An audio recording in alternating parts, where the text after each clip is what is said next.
So we are about 3.5 weeks post-incident that Mark had where he fell off his bike and he'd hit his tooth. So thankfully, fingers crossed, the tooth is still going well. At the same time, he'd injured his elbow, and we talked back then with the doctor, myself and Mark, the risks of the fact that he may have a fracture inside that elbow and what that would mean long term, and also not diagnosing it earlier and what impact that can have on him. So he's fully aware of that sort of stuff, and he's not been too bad. He's safe on the bike, he's able to weight bear, it's not causing him a problem to cycle, so that was the key thing.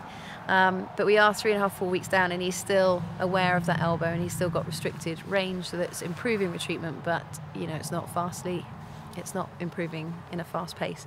So with regards to that, it's just further confirming that I think he has got a hairline fracture, either in his radial head, so the top of his elbow, or bottom of his humerus.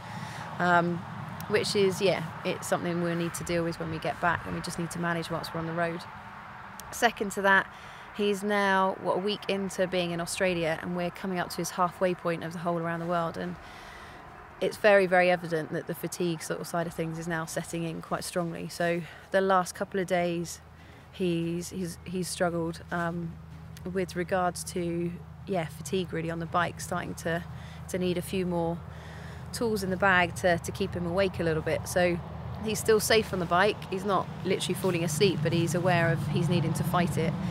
And the automatic is that we might draw on sugar or caffeine and stuff to try and keep him awake, but what we're trying to do is also alternatives, so distractions, cleaning his teeth, using cold wet towels, flannels, that sort of thing.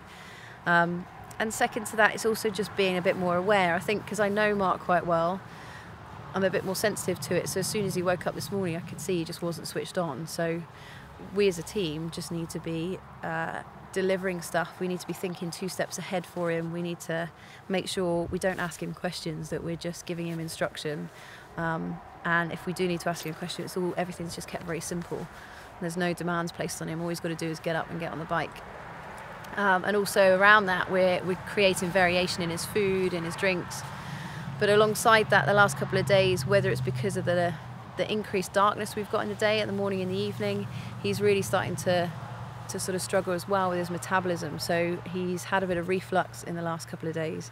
So again, we're having to change his diet and adjust a few bits and pieces with that, because that in itself is also going to impact his fatigue, impact how he's feeling mood-wise, because he's feeling quite sick at times. So yeah, a little bit more management happening behind the scenes really with him.